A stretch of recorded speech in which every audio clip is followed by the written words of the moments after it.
They're bringing up a situation where, you're gonna have to look into this, where a little boy was dressed up as a little girl. Yeah, but they're joking about it. There's a funniness around it, so it's kind of weird. Do you know of any family stories where— It's me.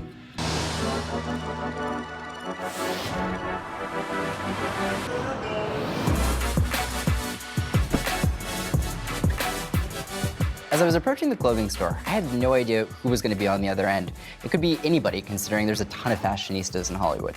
Hello, hello. Hello. Hi, how's it going? Hi, how are you? Great to meet you. Nice to meet you. My name's Brad Goreski, and I am a celebrity stylist. I also appear on E! Live from the red carpet.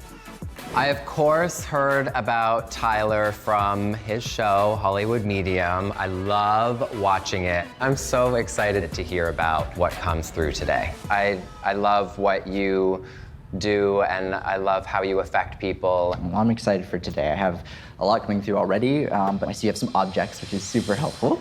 I am gonna hold on to each one. Fabulous, thank you. Awesome, okay. We'll see what happens. So, give me 1 sec. There's definitely somebody that has passed on who was the person who shaped who I am. I would be so happy to hear from this person. Grandma. Well, interesting. They just keep having me bring up grandma. As I'm connecting with this energy, she's having me acknowledge her duration of life. Do you have a grandmother that's passed? Yes. Okay, was that someone you were hoping to hear from today? Yes. Gotcha. And are there any objects here that aren't for her? Okay. They're all grandma. My grandmother definitely made me feel not alone and made me feel safe. 4th or 5th grade, she asked me what I wanted to be, and I told her I wanted to be a makeup artist or a window dresser. Like, I mean, hello. And she said, be a makeup artist, they make more money. Do you ever remember her having any issues with the lungs? Any issues with respiration, breathing? Just bring me there. Yes. It's weird. I'm wondering if what she went through, if a doctor thought that what this was initially was something else. It's one of those things where it's like, they're bringing me the lungs. I was told, oh, hey, it's what that looks like that, but oh, it's something much smaller. It's not a big deal. She was misdiagnosed. And so they were telling her to take like Advil for what was very quickly growing cancer. Gotcha. Which had started in her lungs and then spread through. We were given the information too late. Wow, I'm so sorry. It is so hard to get something like that. I can't even imagine. How old was your grandma-ish when she passed? She was 75 years old. From her perspective, despite the fact that this was, by the family standards, too young to go, she felt like it was okay to go when she did. I think we all wished that we had had the opportunity and the information for us to be able to do anything to help her. That, like, literally right out of the gate was one of the first messages. I'm okay with my duration of life. I'm okay with my duration. It's like, I understand the situation, it is what it is, and there's an acknowledgement of that. I think we put our own terms on other people, especially when it comes to death, and we don't take into account that maybe everything was perfect the way that it was.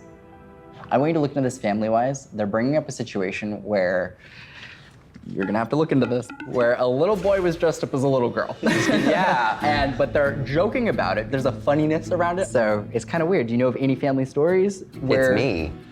I would get into my grandma's clothes or my mom's clothes and just like prance around the house. And did they ever see it?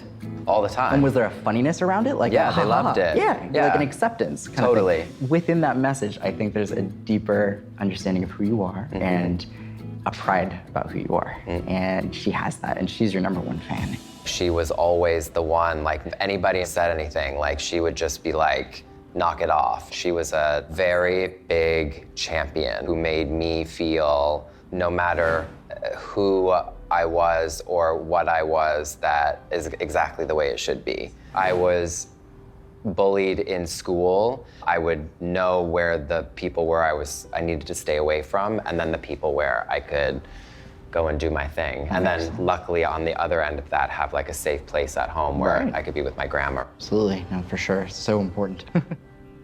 My grandmother always let me play with Barbie. She taught me how to bake. She was very progressive. She was very loving, and she was just great. I mean, growing up, I dealt with a ton of bullying myself, and you're totally right. When you spoke on that, I could relate. 'Cause I was bullied because I was medium, bullied because I was gay, but I was actually bullied more for being a medium. Wow. Than anything. But I think, being gay was something that people had kind of heard of, at my age. They hadn't heard of mediums. Did your mom encourage your homosexuality and you being a medium as well? It's interesting. My mom was a lot more supportive of the medium thing. When people ask, Tyler, when did you come out? I always say, I came out about 20 times, because I'd be like, Mom, I'm gay. She's like, no, you're not. Mom, I'm gay. No, you're not. Really think about it. So it was my life. But as a medium, I was able to demonstrate it for her. I was able to connect to her loved ones and read her friends, and so she kind of understood it, but she never was really able to understand the gay thing until she realized it wasn't a phase, and she showed the interest, and I think when people know better, they do better. And my family was really a testament to that. So my mom and my dad eventually were incredibly accepting, and they live with me now, and we're really close. That's so awesome. I'm really blessed to have good parents. When I came out to my mom, you know what she said? What did she say? I said, Mom, I'm gay, and she said, I know. Oh, well, that's good. And it was like, Yeah. that was like it. Right, absolutely. Yeah, to have that unconditional love is just so important. Very. Absolutely. I'm very lucky that way. Yeah. The bullying for me when I was a kid was hard, but my grandma's attitude always with other people was basically F them. Like truly, like my grandmother was one of those people who was just like, if they don't like it, F them. All right, so I love photo. I just would love to see it. Sure. All right, let's see. Oh. My grandma's name was Ruby. Fabulous. That's the only picture I have of me and my grandmother together that I found.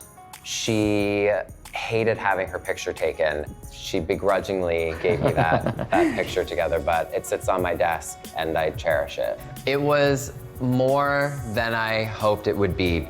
What he does really impacts and transforms people. I just love him, period. I think I actually could have sat and just like had dinner with him and chatted with him. I feel like we are kindred on many levels. I honestly wanted to do this for fun because it's fun, but I think the reverberations from this will be more impactful than I could have imagined.